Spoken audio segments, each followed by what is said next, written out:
Hey everybody, Scout Crafty here again. Midweek Wednesday. Hope you're doing well. We got a jam-packed episode for you today.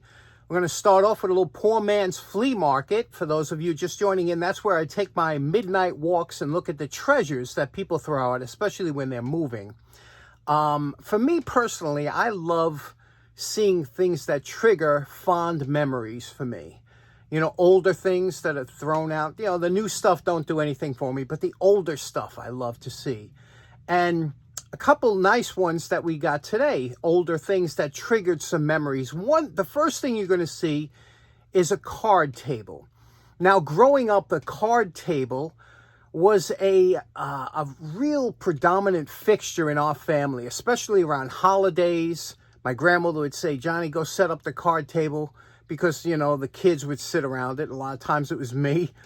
And, or if we wanted to play cards in the summertime, my grandmother would say, "Put the card table on the porch." And the card table was integral in our family. It was used all the time. It had folding chairs that came with it. But what really amazed me with the card table was the legs, the mechanical locking device of the legs. When you opened it up, as a kid, I was fascinated with that. I was like, look at this. You open it up, it clicks into place, and it's solid and strong. So I wanted to show you, I saw a card table in the garbage, and I said, let me open. Maybe some of you haven't seen how these legs open up. Very interesting, very lightweight tables, but you know, they're medium duty. You could play cards on them, games, things like that. When we were kids, we'd play Monopoly and Parcheesi and, you know, all the games, Yahtzee, and then sometimes play cards and Battleship and all them cool games when I was growing up on that card table. But so let's check out some of the things that I saw on my walk this week.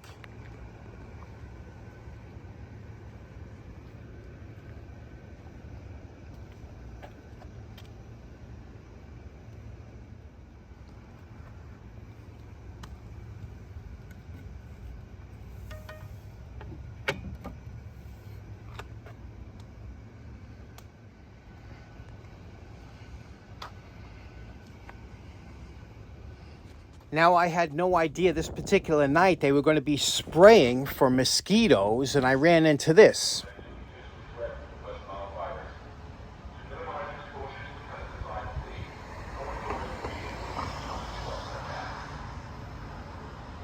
city is applying pesticide to reduce the threat of the West Nile virus. To minimize exposure to the pesticide, please go indoors immediately until the trucks have passed. Now, the truck said, "Go inside immediately." Where am I going to go? And this block was a long block. I had to run about a block and a half to get away from this fogging truck so I didn't die of some kind of asphyxiation like the mosquitoes.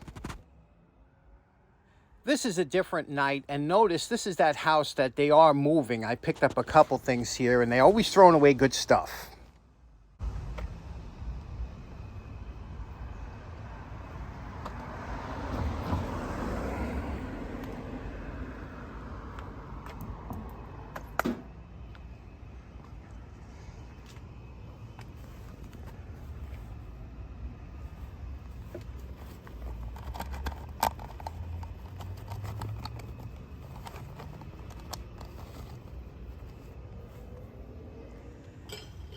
Now remember, this is after midnight, and you can see I'm not the only one out there. These here, I want to tell you, whenever you see two items thrown away, especially electronic items or like these tower fans, guaranteed one of them will work. It's the same thing if you should see a washer dryer thrown out.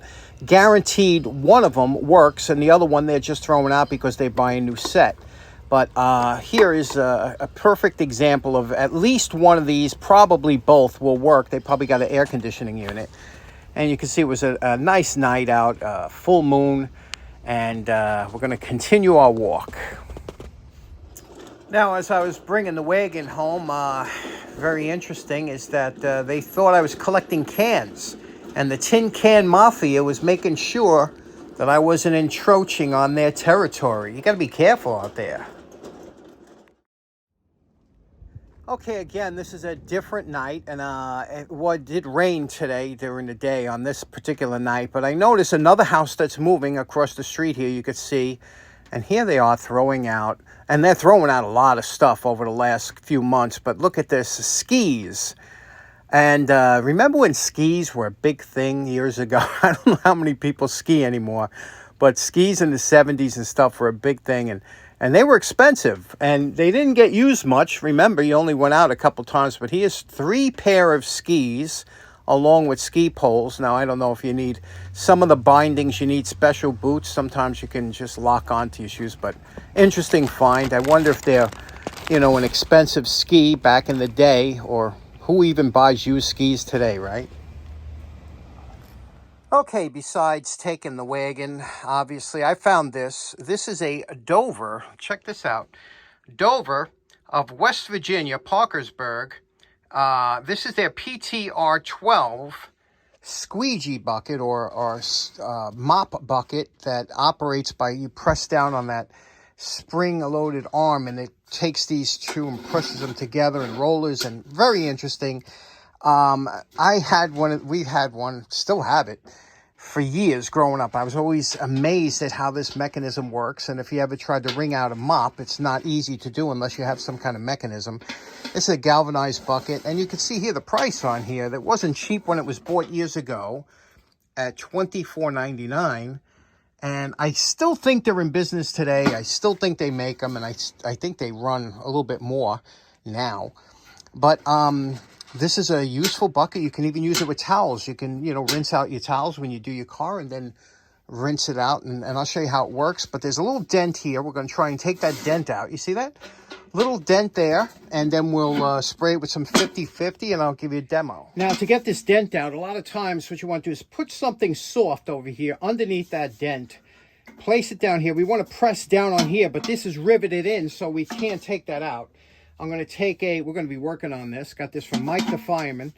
This chisel here, we're going to put this here like this, and we're going to bang it down. But we want something to hold on this end, so we'll take a 2x4 and a little board here underneath, and that'll raise it up, and that should give us right what we want, and we'll strike down on this and hopefully pop that dent out.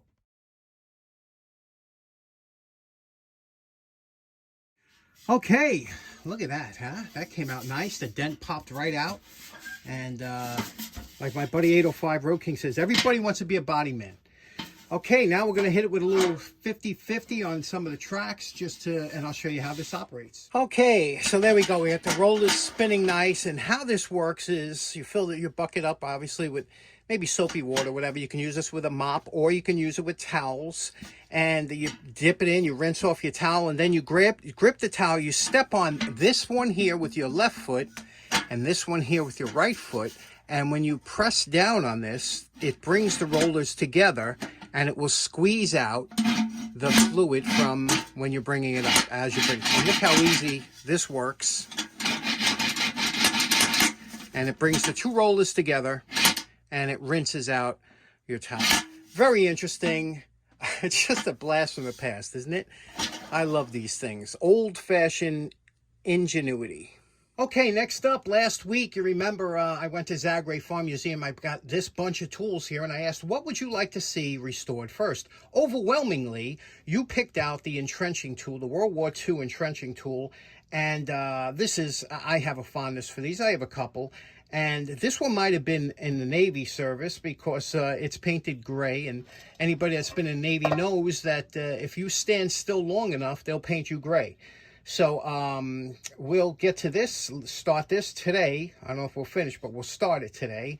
And the second thing that, believe it or not, that a lot of people really enjoyed from last episode was the Z-bending pliers. A lot of people found this to be interesting. And what this is, a pair of pliers that'll put a Z-bend into a piece of wire, and it don't need much, so let's do this one up quick and get this nice, and then we'll start working on the entrenching tool. But this one's easy to knock out. Now we're calling this project done. This was just a cleanup. I want to put these in my plier box to use, so cleaned up the handles nice, re-blued here, after taking all the rust or anything. It was only a little surface rust, and of course we did the top up here, okay? So that's the way it would have come from the factory. And for those of you just tuning in, haven't seen how a Z-bend plier works, very interesting. Take a piece of wire here, you place it in between the jaws like this, okay? And I got that in frame, in between the jaws, and just press down like this, and it makes a Z-bend into the wire that you could use, there we go, that you could use for linkages, things like that. You could make multiples if you wanted to do like a staircase kind of, you know, whatever you needed to do, this will do it. So it's a pretty cool tool, and I'm glad you wanted to see it done. There it is. That one's in the can. Let's get started on the entrenching tool. Okay, for the entrenching tool, this is genuine U.S. made, World War II. You could barely see, if you look over here, you could see it says wood. Okay, it says wood there. I'll show you later when we get down to it. But with these kind of tools, because this is kind of a part of history, what we want to do is do it the way they would have come originally. Originally, they were just sprayed with an olive drab green paint. Same handle, top, they just sprayed it and it was on the way. You know, it wasn't meant to look fancy. But what we're going to do is we're going to make sure it works good. We're going to first strip the handle, which we always do. And to do that, we're going to use a single edge razor blade. Now, you could use paint strip or something like that, but there's really not. This paint is so old. It's been on there for such a long time. First thing you want to do is make sure that you're not dealing with lead paint. The easiest way to do that, wet your finger and touch the paint and then taste it. Okay, it doesn't taste like lead, so I think we're good. Now what we're going to do is we're going to take your razor blade like this, okay, and we're just going to scrape down, and you'll see how easy this paint comes off. And you can see there's a little olive drab under there, so this was repainted at one point. So there we go. We're going to do this. See how easy that comes off? Not messing with the grain. Look at that. We might have some lettering or something. I don't know, but we'll do this and then check it out. That's the easiest way to do it. Okay, excuse the sound of the fan. I have the fan going, of course. And you can see how nice that does, right? It takes it smooth. There's no splinters in here. Now, this is all you have to do if you're going to paint it. If you're going to stain it, though, you'd have to sand it a little bit more to get some of that green out of there. Because some entrenching tools, people like to have like a gun stock handle on it. But they came originally green like this one did. So we scraped this all down. Now I want to show you that with that same razor blade, you can start scraping here gently. You could scrape the metal parts here. And you say, well, why would you want to do that? First of all, if you do it gently like that, it keeps the dust out of the air and things like that, you know. We're going to hit this with the wire brush eventually, but any paint that you can flick off easily like this, right? It doesn't, the big chunks won't be airborne for a while, so I'll do that for a little while.